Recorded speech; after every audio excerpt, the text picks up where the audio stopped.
Ambassador Laura Bennett stood alone before the Galactic Council, her spine straight and her expression calm despite the hostile stares from the 12 species representatives who surrounded her in a wide semicircle. She had faced this council many times before, but today felt different, heavier somehow. As if the air itself carried the weight of what was about to happen, Council Speaker Vorath rose from his elevated seat, his insectoid body clicking and shifting as he regarded the human woman with barely concealed contempt. His compound eyes reflected the cold light of the chamber, and when he spoke, his voice carried the arrogance of a species that had dominated galactic politics for centuries. Humanity will deploy its fleet to the Vendari border within 30 cycles, Vorath announced, his mandibles clicking between words. The Council has determined that your species is best suited for this operation, and refusal is not an option that exists for you. Lavra felt her hands tighten into fists at her sides, but she kept her voice level when she responded. The Vendari Collective destroyed 2 full Council fleets in the past year alone, and you expect humanity to succeed where your combined forces failed. That is precisely why we require your participation. Another Council member interjected, a serpentine creature named Desik, who represented the Vorathi Dominion. Humans are known for achieving the impossible, are you not? The words dripped with false flattery, and Lavra saw through them instantly. For 30 years, humanity had served as the Council's attack dogs, sent into every dangerous conflict across the galaxy, while the older species watched from safety. Human soldiers had bled on 100 worlds, fighting wars that benefited everyone except Earth. This mission has a survival probability of less than 8%. Lavra said flatly, you are asking us to sacrifice our fleet, our soldiers, and our future for a war that serves only Council interests. Vorath's mandibles clicked in what might have been amusement. We are not asking, Ambassador. We are telling. Humanity exists within this galaxy at the pleasure of the Council, and you would do well to remember your place. The chamber fell silent as those words hung in the air. Lavra stared at the speaker, and something shifted behind her eyes. A cold calculation replacing the diplomatic patience she had maintained for so long. My place, she repeated softly. And what exactly is humanity's place in your galaxy, Speaker Vorath? You are useful tools, Vorath replied without hesitation. Nothing more, nothing less. Your species breeds quickly, fights recklessly, and dies conveniently. The Council recognized your value generations ago, and we have made excellent use of it. Lavra nodded slowly, as if confirming something she had long suspected. Thank you for your honesty, Speaker. I will relay your words to my government. She turned and walked out of the chamber without waiting for dismissal, her footsteps echoing against the ancient stone floors. Behind her, Council members exchanged confused glances, uncertain how to interpret the human's strange response. 12 hours later and halfway across the galaxy, Fleet Admiral Daniel Harris sat in a darkened conference room on Earth, watching the recording of Laura's final exchange with the Council. Beside him, Karen White, the head of Earth's unified government, stared at the screen with an expression that could have frozen stars. Useful tools, Karen repeated, her voice barely above a whisper. They see us as nothing more than expendable weapons. It gets worse, said Kevin Moore, the young intelligence officer standing at the far end of the table. He activated a holographic display that filled the room with data streams and intercepted communications. I have been gathering evidence for the past 18 months, and what I found confirms our worst suspicions. The display showed battle statistics, casualty reports, and economic projections. Kevin walked the Admiral and the President through each piece of evidence with careful precision. Every major conflict humanity has been involved in was manufactured by the Council, Kevin explained. They engineered wars specifically to deploy human forces, knowing we would suffer heavy losses. Our population growth threatened them, our technological advancements scared them, and our potential terrified them. They have been trying to kill us slowly, Daniel said, understanding dawning in his eyes. Death by 1,000 battles. Kevin nodded grimly. There is more. The Council has been funding separatist movements in our outer colonies, destabilizing our economy through trade manipulation and blocking our access to key resources. They never wanted us as partners, Admiral. They wanted us contained until we burned ourselves out. Karen stood and walked to the window, looking out at the city lights stretching toward the horizon. Millions of people lived their lives below, unaware that their entire civilization had been marked for slow extinction by those who claimed to be allies. What are our options? She asked without turning around. Daniel joined her at the window. We have 3 choices. We can comply with the Council's demands and continue down a path that ends with humanity's extinction. We can refuse and face whatever retaliation they prepare. Or we can take a third option, which is, we stop playing defense, Daniel said quietly. For 30 years, we have been reactive, letting the Council dictate the terms of every engagement. If they want to treat us as a threat, then perhaps it is time we became one. Karen turned to face him, studying his weathered features. Daniel Harris had commanded human forces through a dozen campaigns, watching young soldiers die in wars that meant nothing. The weight of those losses showed in the lines around his eyes.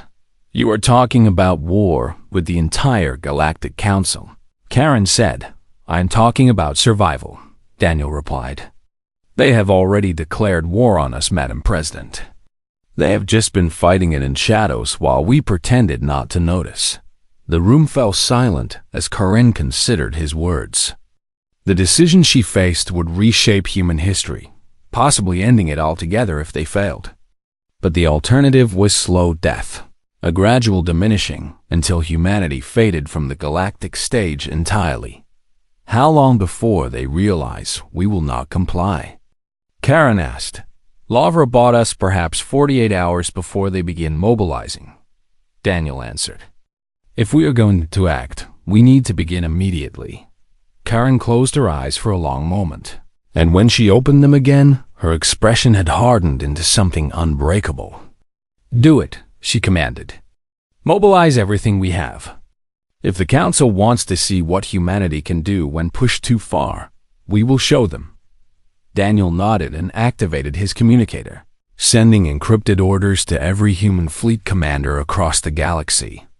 Within minutes, ships that had been stationed at distant outposts began powering up their engines and setting courses for rally point 6 hours later. Admiral Harris stood on the bridge of the Resolute Humanity's flagship, addressing a holographic assembly of every captain and commander in the fleet. Their faces floated before him like a constellation of determination. For 30 years, we showed the galaxy mercy, Daniel said, his voice steady and clear. We fought their wars, protected their borders, and buried our dead without complaint. We believed that service would earn us respect, that sacrifice would prove our worth.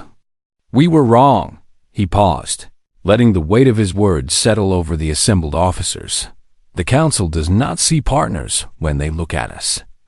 They see tools to be used and discarded. They have manipulated our conflicts, sabotaged our growth, and planned our extinction. But they made one critical error in their calculations. Daniel's expression shifted into something cold and purposeful. They forgot that the soldiers they have been using to fight their wars can fight for themselves. They forgot that the species they called reckless has survived everything the universe has thrown at it. And they forgot that when you push humanity too far, we do not break.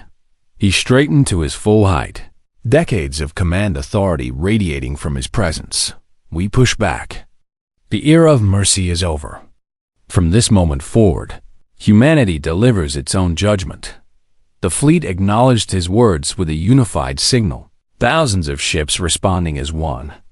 Across the galaxy, engines roared to life, weapon systems activated, and humanity prepared to teach the Council a lesson they would never forget. The war for survival had begun. Speaker Varth stood before the emergency assembly of Council loyalists, his compound eyes scanning the gathered representatives with barely contained fury.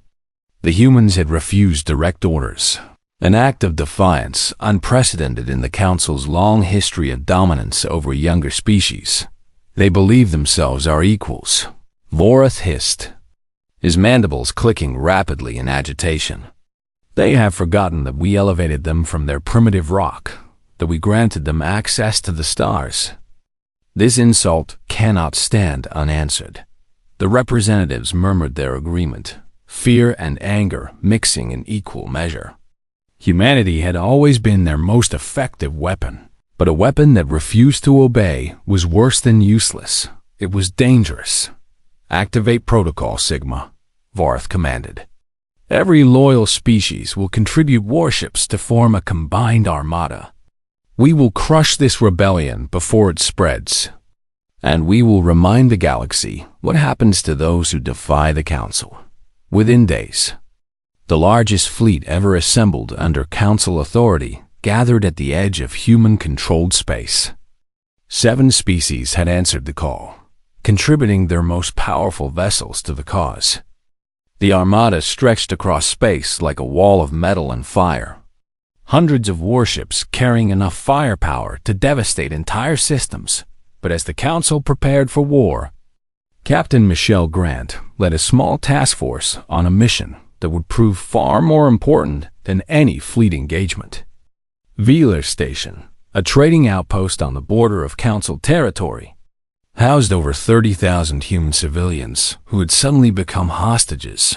We have 6 hours before Council forces arrive to secure the station, Michelle told her crew as their ships approached under stealth protocols. Our mission is simple. Get our people out before they become bargaining chips. The extraction was a masterwork of precision and coordination. Michelle's ships disabled the station's communication arrays before the garrison could send a warning. And within 90 minutes, her Marines had secured all critical access points without firing a lethal shot. The alien soldiers guarding the station found themselves stunned and restrained before they even understood what was happening. All civilians are aboard transport vessels, reported Commander Nathan Cole, his voice crackling through the communication link. We are ready to withdraw on your order, Captain. Michelle allowed herself a small smile. Get them home, Commander. The Council wanted hostages, and we just denied them that leverage. The task force vanished into hyperspace minutes before Council reinforcements arrived, leaving behind nothing but confused guards and empty quarters. News of the rescue spread quickly through human space, boosting morale at a critical moment. Meanwhile, Kevin Moore worked tirelessly in his intelligence center, sifting through intercepted transmissions and decoded messages. What he found confirmed the darkest suspicions about the Council's intentions. They planned to occupy our outer colonies first, Kevin reported to Admiral Harris during a secure briefing. Once they control those systems, they will use the infrastructure to stage an assault on Earth itself. But that is not the worst of it. He displayed a series of classified documents on the screen, each one stamped with Council security seals. They intend to seize our technology, strip our shipyards, and force the surviving population into labor camps, Kevin continued. These plans were drafted over a decade ago, Admiral. They have been waiting for the right moment to implement them. Daniel studied the documents in silence, his expression growing colder with each revelation. They never saw us as anything but cattle, he said finally. Animals to be worked until we died. There's some good news, Kevin offered. Several younger species were coerced into joining Protocol Sigma through economic threats and political pressure. They are not true believers in the Council's cause, and some have already begun quietly withdrawing their ships from the Armada. Can we exploit that division? Ambassador Bennett already has a plan across the galaxy. Laura Bennett stood before a recording device in her quarters, preparing a broadcast that would reach every corner of civilized space. She had spent days compiling evidence, organizing the data Kevin had gathered into an undeniable case against the Council leadership.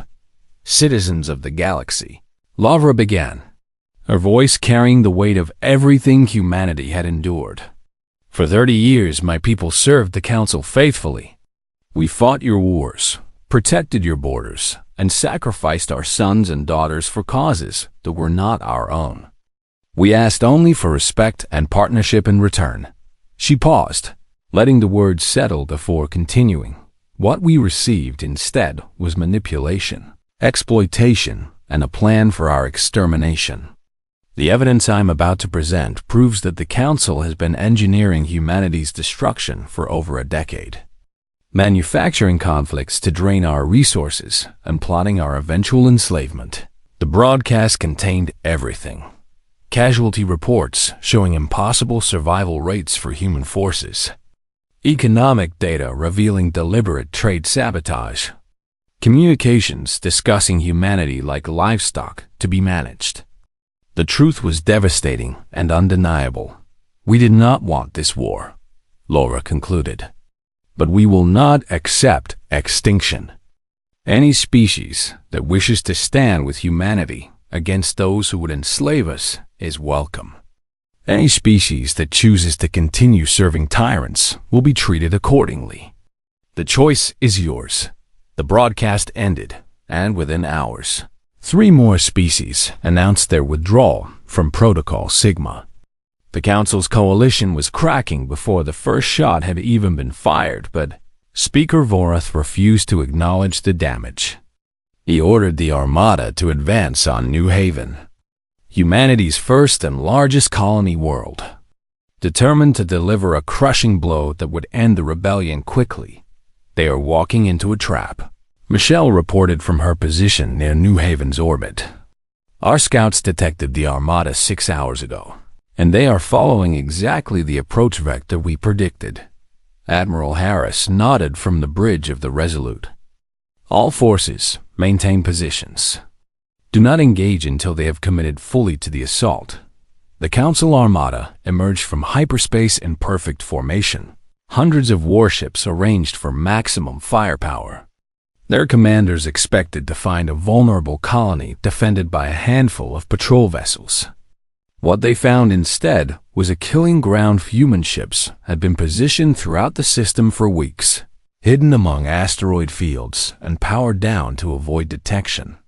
The planet's defense platforms, thought to be outdated and weak, revealed themselves as heavily upgraded weapons installations. And the seemingly empty space between the Armada and the colony was filled with minefields and sensor jamming systems. Now, Daniel commanded the ambush was devastating. Human forces struck from every direction simultaneously, targeting the Armada's command ships and communication relays first. Council vessels found themselves blind and disorganized within minutes, unable to coordinate their overwhelming numbers against an enemy that seemed to be everywhere at once. The battle lasted 7 hours, and when it ended, the Council Armada had lost nearly half its strength. The survivors retreated in disorder, leaving behind shattered hulls and dying signals. It was the worst military defeat in Council history on Axiom Prime. Speaker Vorath watched the battle reports with growing horror.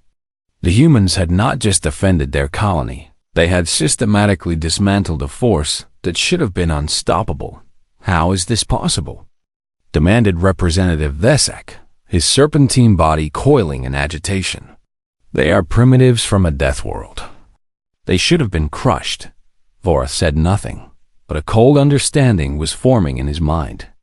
For decades, the Council had used humanity as a weapon, sending them into impossible situations and watching them survive through sheer determination and adaptability.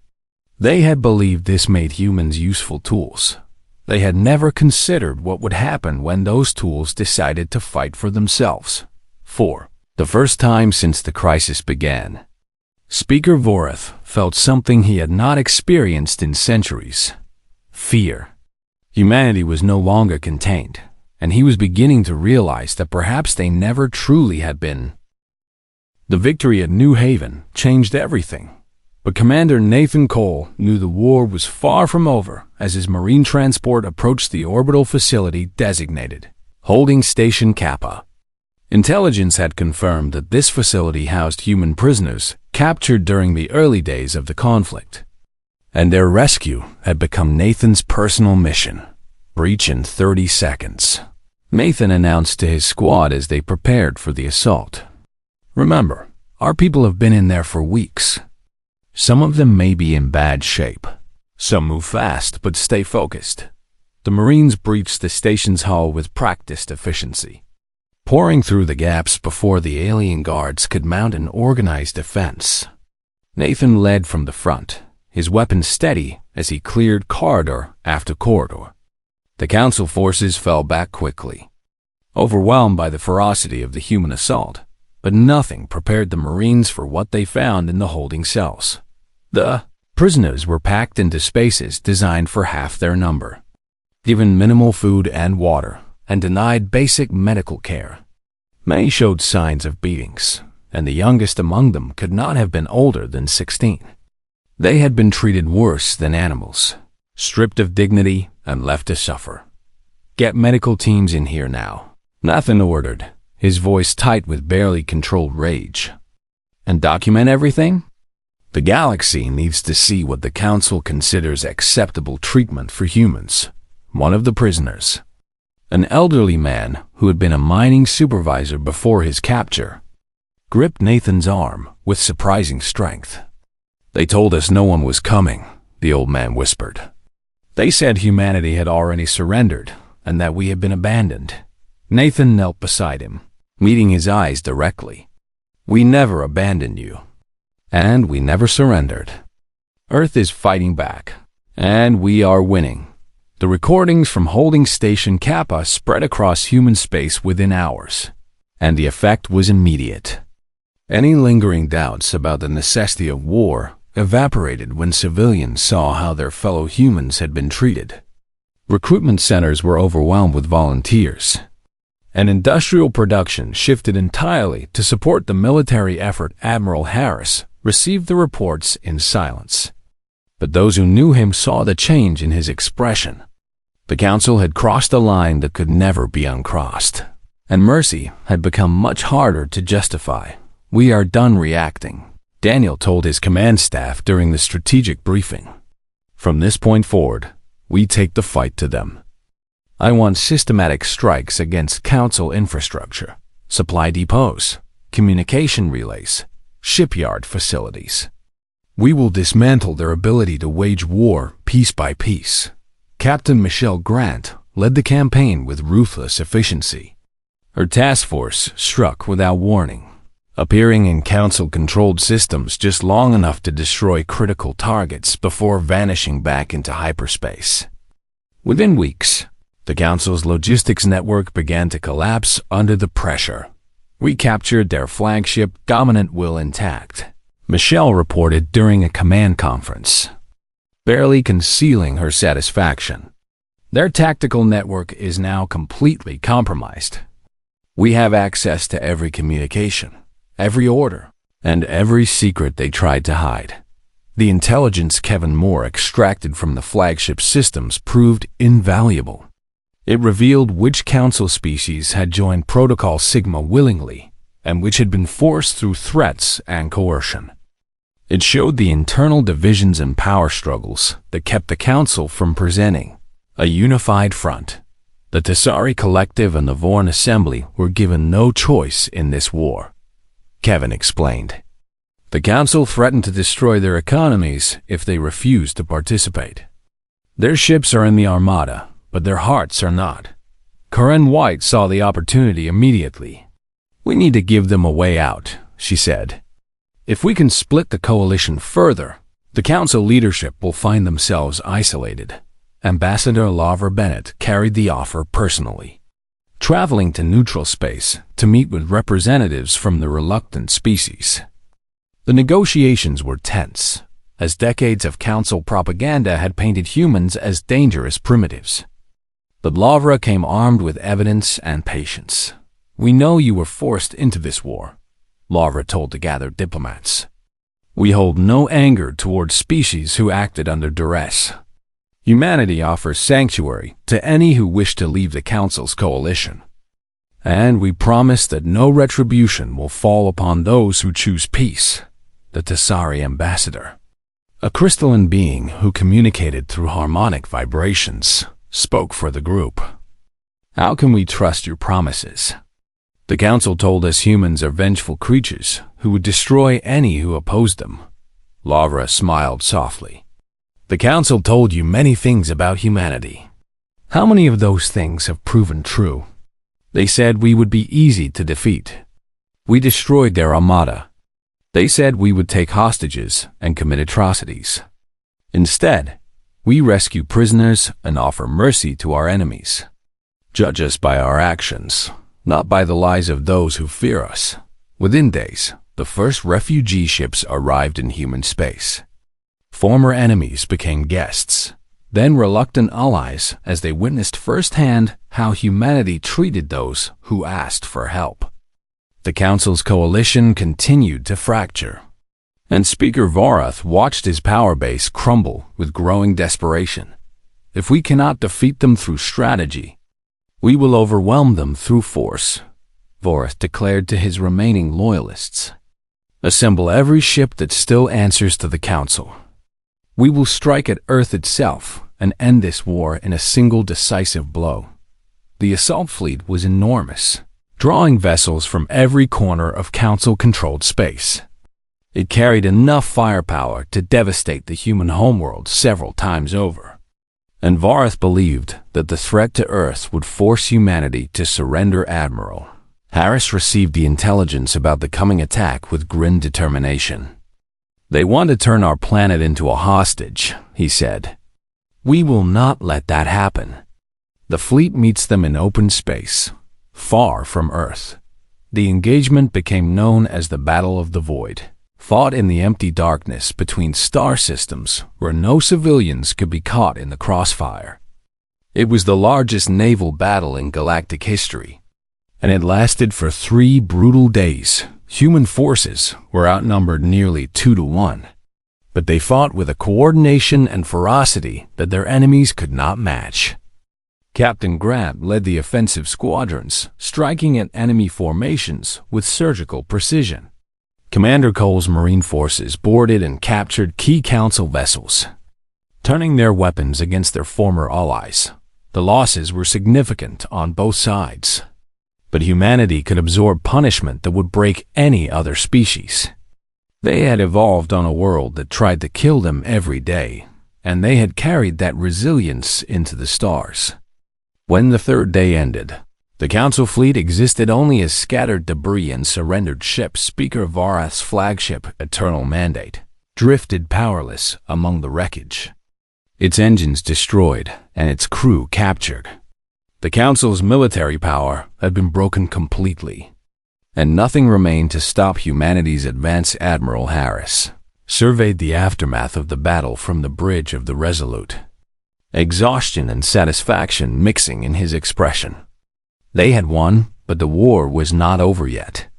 The Council leadership still remained on Axiom Prime, protected by whatever defenses they had left.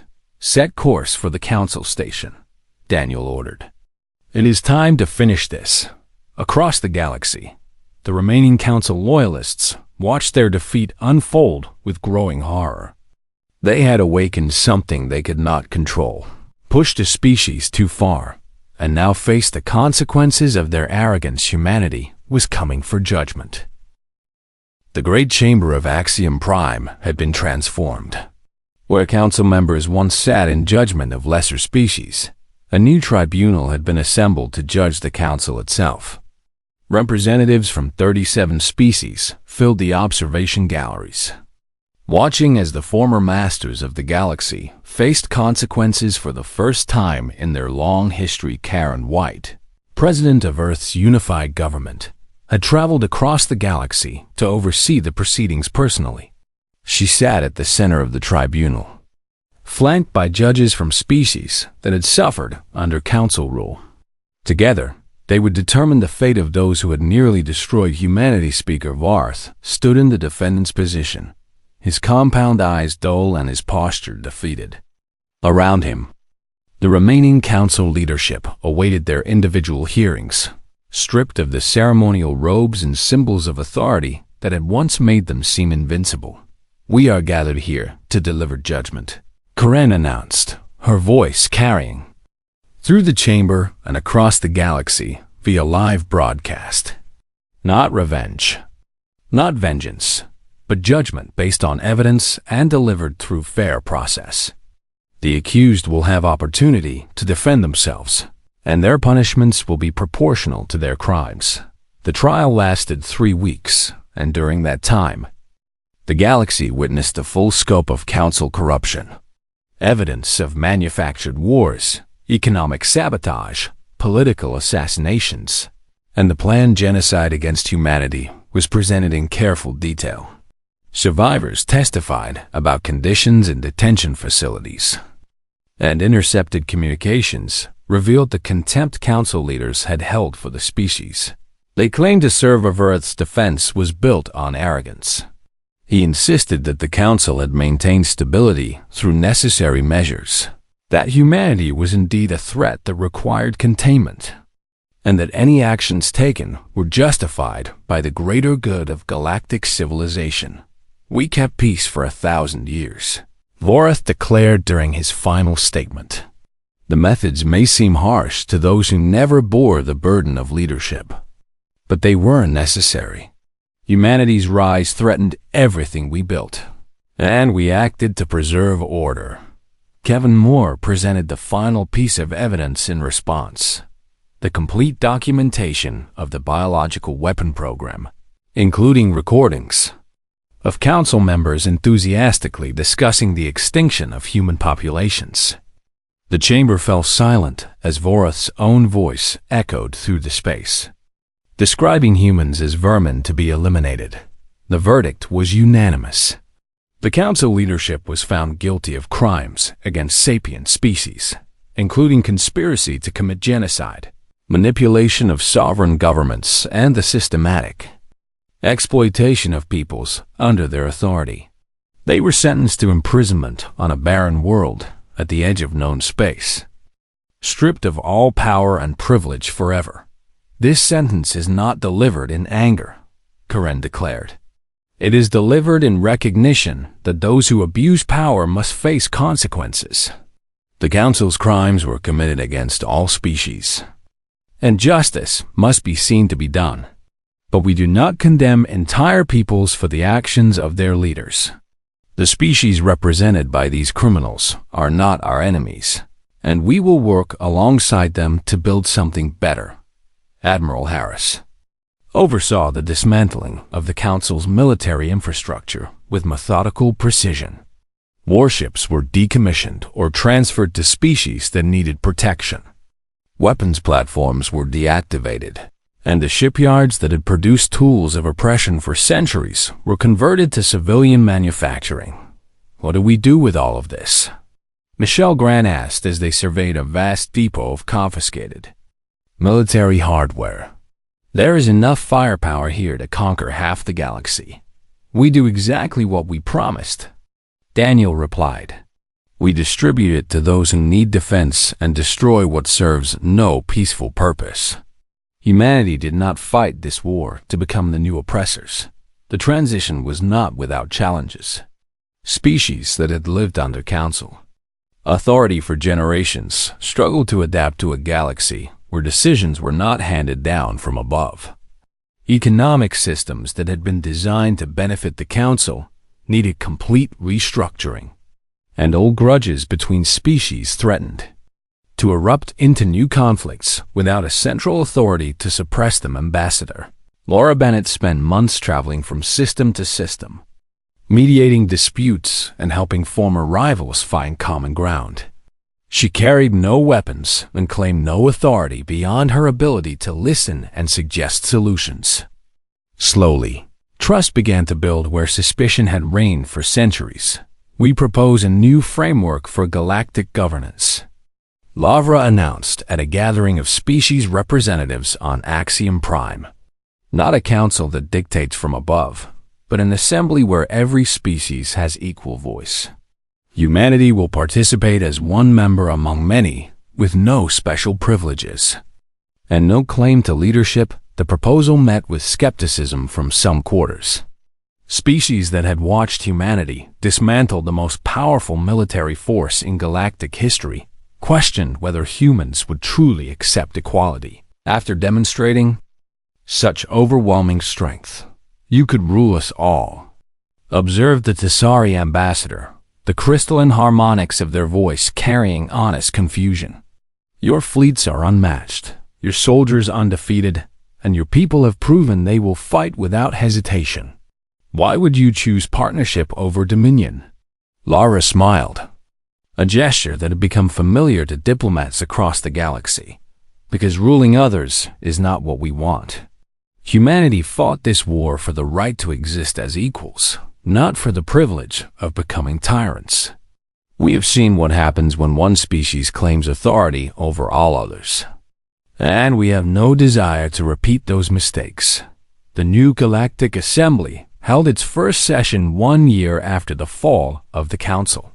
Representatives from 42 species gathered in the same chamber where the old Council had once met. But the atmosphere was entirely different.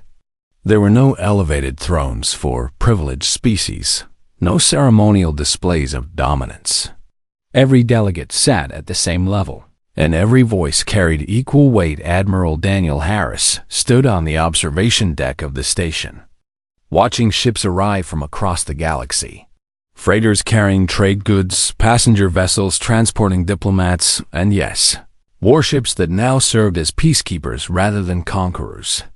The galaxy was healing. Slowly but steadily, Captain Michelle Grant joined him at the window, her uniform bearing new insignia that marked her promotion to Rear Admiral. "Do you think it will last?" she asked, echoing a question that many had been asking since the war ended. Daniel considered his response carefully before speaking. "I do not know. Peace is harder than war in many ways, and there will always be those who seek power through dominance. But I believe we have given the galaxy something valuable. Proof that strength does not require cruelty, and that mercy is not the same as weakness. What if they forget? What if future generations decide that humans are too dangerous to trust? Then we will remind them of today. We will remind them that when humanity had the power to conquer everything, we chose to share instead. We will remind them that our judgment was delivered fairly, our prisoners treated humanely, and our enemies offered the chance to become friends." Michelle nodded slowly, accepting his answer, even if it did not eliminate all uncertainty.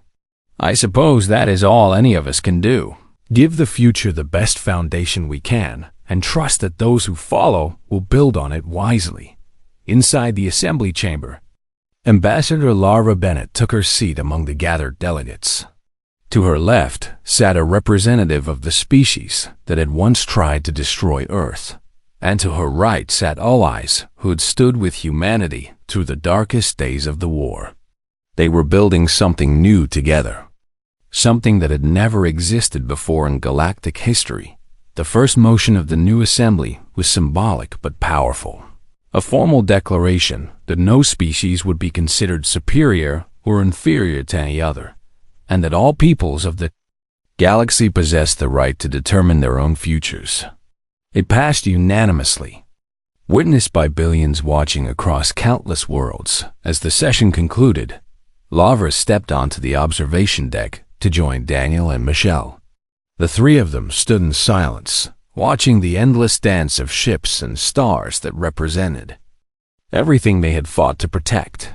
"We did not seek to rule the stars," Lavra said quietly. "But when the galaxy pushed us too far, we ensured that no one would rule through cruelty again." Daniel nodded, his expression finally showing something like peace. "And when humanity delivered judgment, we delivered it fairly. Whatever comes next, they will remember that The future stretched before them, uncertain but full of possibility. Humanity had proven itself not through conquest but through restraint, not through dominance but through justice. They had faced the worst the galaxy could throw at them and emerged not as conquerors but as partners, and perhaps that was the greatest victory of all. The story of humanity's judgment would be told for generations. A reminder that strength without wisdom destroys, but strength guided by compassion builds. The galaxy would never forget what happened when they pushed humanity too far, but more importantly, they would never forget how humanity chose to respond with justice, with mercy, and with hope for a better future that all species could share together. The human fleet emerged from hyperspace in perfect formation. Hundreds of warships arranged in a sphere around Axiom Prime. The ancient station that had served as the seat of galactic power for millennia now looked small and vulnerable, its defensive platforms activating in desperate preparation for the assault that everyone knew was coming. Admiral Daniel Harris stood on the bridge of the Resolute, studying the tactical display with an expression that revealed nothing. Beside him, Captain Michelle Grant coordinated the fleet's positioning, while Commander Nathan Cole prepared his Marine forces for the boarding action that would end this war. "Their shields are holding," Michelle reported. "The station has more defensive capability than we anticipated. Breaking through will cost us ships. Then we take our time," Daniel replied calmly. "The Council has nowhere to run. Every hyperspace lane is blocked, and their allies have either surrendered or abandoned them. We can afford patience inside Axiom Prime." The remaining Council leadership gathered in their ancient chamber for what they all knew might be their final assembly. Speaker Vorath stood at the center, his compound eyes scanning the frightened faces of those who had once believed themselves masters of the galaxy. "We still have options," Vorath insisted, though his voice lacked the authority it once carried. "The station's shields can hold for weeks, and reinforcements may yet arrive from distant territories." "What reinforcements?" demanded Representative Thesek, his serpentine body coiling tightly with anxiety. "Every species that had ships descend has either joined the humans or declared neutrality. We are alone, Vorath, and your arrogance brought us here." "My arrogance?" Vorath's mandibles clicked in fury. "I did what was necessary to protect the Council's supremacy. The humans were always a threat that needed to be contained, and now they are at our door with enough firepower to turn this station into dust. Your containment strategy has failed." The argument was interrupted by an alarm blaring through the chamber. Security officers rushed to their stations as reports flooded in of Marine boarding parties breaching the station's outer defense. Platform's Nathan Cole led the assault personally, his squad cutting through airlock after airlock with practiced efficiency. The Council's security forces fought back desperately, but they were trained for crowd control and ceremonial duties, not combat against soldiers who had been forged in humanity's endless wars. Platform 7 secured, Nathan reported through his communication link. "Moving to Platform 8. Resistance is lighter than expected. I think they know this is over." Back in the intelligence center aboard the Resolute, Kevin Moore made a discovery that changed everything.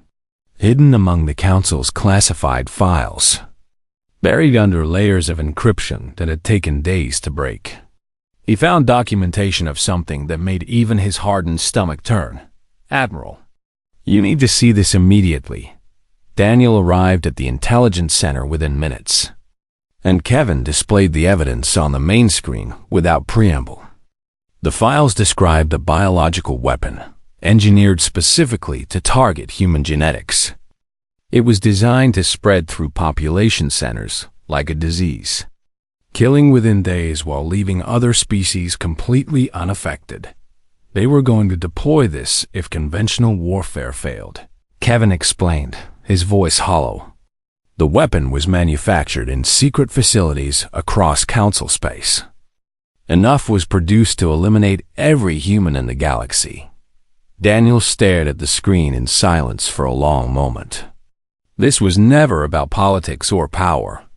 They wanted us extinct. There is more, Kevin continued. The weapon was scheduled for deployment 2 weeks from now. If we had not attacked first, if we had tried diplomacy or negotiation, we would have lost everything. The evidence was transmitted to Ambassador Laura Bennett immediately, and within the hour, she broadcast it to every corner of the galaxy. The response was universal condemnation.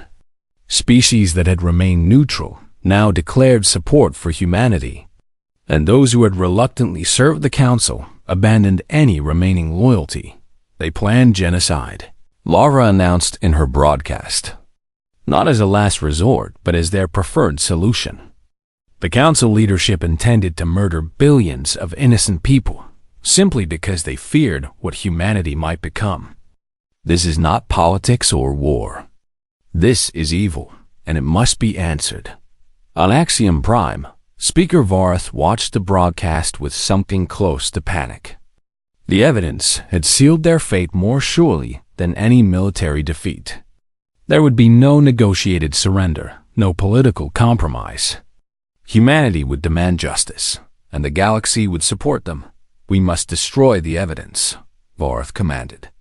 Purge the databases, eliminate the witnesses. It is too late for that, interrupted a council member who had remained silent until now. The humans have everything. They have had access to our systems for weeks. Every secret we kept, every crime we committed. They know it all. Admiral Harris broadcast a final message to the station as the shields began to fail under sustained bombardment. Council leadership, this is Admiral Daniel Harris of Earth's unified fleet. Your shields will collapse within the hour, and my Marines will secure the station. You have one choice remaining. Surrender peacefully and face judgment for your crimes, or resist and die defending the indefensible. Vorath's response was immediate and defiant. You will never take us alive, human. We would rather die than submit to the judgment of primitive creatures who should have remained confined to their insignificant world. That is your choice to make, Daniel replied. But I want you to understand something before this ends. We did not start this war. We did not manufacture conflicts or plan genocides. We asked only to exist as equals in a galaxy that we were willing to share. You refused that, and now you face the consequences. The shields failed as human warships concentrated their fire on the weakened sections. Atmosphere began venting from breaches across the station, and Marine forces poured through every opening they could find. Nathan Cole advanced through corridors that had once symbolized galactic authority, his squad neutralizing resistance with minimal casualties on both sides. They took prisoners when possible, restraining surrendered Council security officers rather than executing them. We are not like them, Nathan reminded his soldiers when they encountered particularly brutal evidence of Council crimes. We fight clean, we take prisoners, and we show the galaxy that humanity knows the difference between justice and revenge. The final assault on the Council chamber was anticlimactic. Vorath and his remaining loyalists had barricaded themselves inside, but the ancient doors were designed for ceremony, not siege. They fell within minutes, and human Marines flooded into the room that had witnessed centuries of galactic oppression. Speaker Vorath stood at the center of the chamber, surrounded by guards who looked ready to lay down their weapons. He held a ceremonial blade, its edge gleaming in the emergency lighting. You may have defeated us, Vorath hissed, but history will remember that the Council kept the galaxy stable for 1,000 years. Your species will bring chaos and destruction. Nathan lowered his weapon, looking at the alien leader with something close to pity. History will remember that you tried to commit genocide against people who wanted nothing but peace. Now put down the blade and accept judgment, like the leader you claim to be. For a long moment, Vorath seemed ready to attack, to die fighting rather than face the consequences of his actions. But something in the human commander's steady gaze broke his resolve. The blade clattered to the floor, and the speaker of the Galactic Council surrendered. "Secure the prisoners and begin processing the station," Nathan ordered. "Be thorough but fair. We document every crime, and we ensure every guilty party faces trial. No summary executions, no revenge killings. Humanity came here for justice, and that is exactly what we will deliver." News of the Council's fall spread across the galaxy within hours. Species that had lived under Council authority for centuries found themselves free for the first time. And the humans who had been dismissed as primitive tools stood at the center of a new galactic order admiral.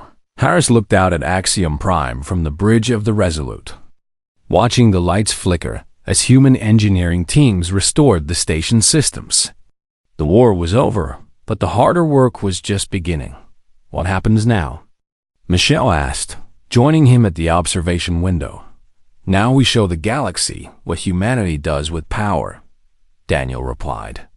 "And we make sure we are better than those who came before us."